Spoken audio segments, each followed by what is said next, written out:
নমস্কার বন্ধুরা, আমি অন্যান্য দিনের মতো রান্নাঘরে চলে এসেছি আজকের একটা মিষ্টি রেসিপি নিয়ে। তো নতুন নয় মিষ্টিটা, তবুও আমি যেমনভাবে করি তো আপনাদের সাথে শেয়ার করছি। তো সেটা হলো ছানার পায়েস। ছানার পায়েস আমি কেমনভাবে করি সেটা বলি। তো ছানার পায়েস করার জন্য আমার লাগছে দুধ তো লাগবেই, আর চিনি লাগবে একটু, আর একটু কয়েকটা কিশমিশ নিয়েছি, আর কাঠবাদাম একটু, আর পেস্তা বাদাম একটু সাজানোর জন্য নিয়েছি, আর একটু গোলাপ জল লাগবে আমার। তো দুধ আমি কি করেছি, 1 লিটার দুধ আমি ছানা কাটাবো বলে আগেই আমি জাল বসিয়ে দিয়েছি গরম উনুনে। দুধটা গরম হয়ে গেছে, এবার আমি ভিনিগার, হোয়াইট ভিনিগার আর জল মিশিয়ে 1 কাপ মতো রেখে দিয়েছি। একটু একটু করে আমি এই জলের মধ্যে দিয়ে ছানাটা কাটাবো। আর 1 লিটার দুধ আমি এইদিকে ঘন করে জাল দিয়ে নিয়েছি। তো আগে আমি ছানাটা কাটাই, একটু একটু করে এতে দেব।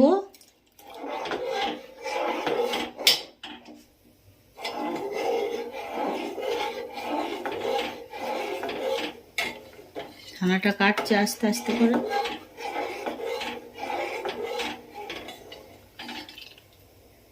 পুরোটাই লেগে যাবে, আমি পুরোটাই দিয়ে দিলাম।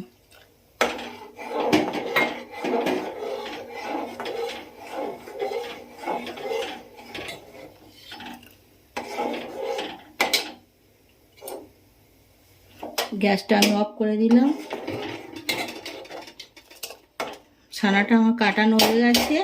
এবারে আমি এইরকম একটা স্ট্রেনারে করে ছানার জলটা থেকে ছানাটা আলাদা করে নেব।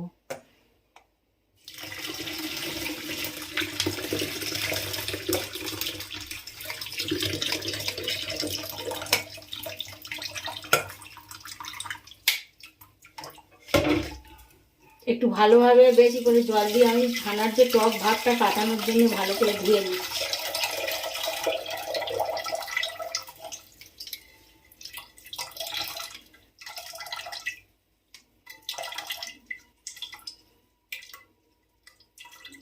হাত দিয়ে চেপে চেপে আমি ছানা থেকে জলটা বার করে দিয়েছি।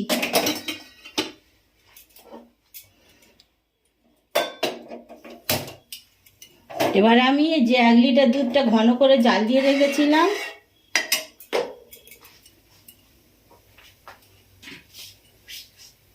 তার মধ্যে অল্প একটু চিনি দিয়ে দিচ্ছি।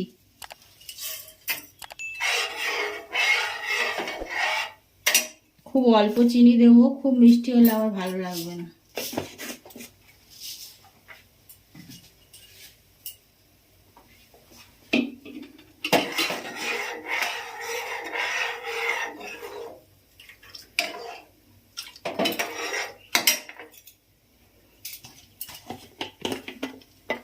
এর সঙ্গে আমি একটু গুঁড়ো দুধ মিশিয়ে দিচ্ছি, ঘনত্বটা একটু বেশি হবে বলে।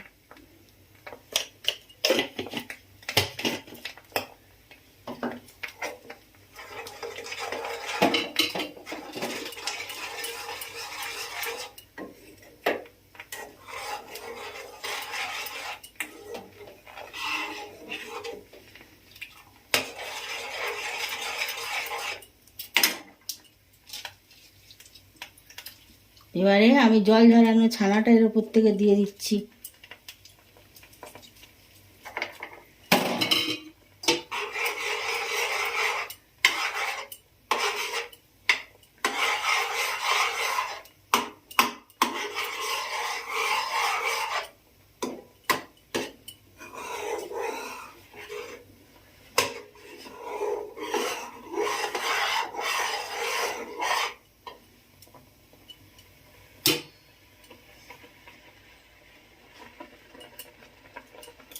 একটু গোলাপ জল আমি ওপর থেকে দিয়ে দেব, খুব অল্প।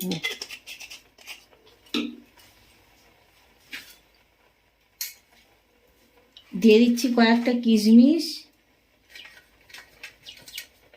আর কাঠবাদামের কুচনো। এইগুলো আমি সাজানোর জন্য রেখে দিলাম। তো আমি গ্যাসের ফ্লেমটা বন্ধ করে দিচ্ছি, এটা একটু পরেই ঘন হয়ে আসবে, তারপর আবার দেখাচ্ছি। তো বন্ধুরা, আমার ছানার পায়েস একদম রেডি হয়ে আছে। এরকমভাবে আপনারা বাড়িতে তৈরি করে খাবেন, আর আমার চ্যানেলটাকে সাবস্ক্রাইব করবার অনুরোধ রইল।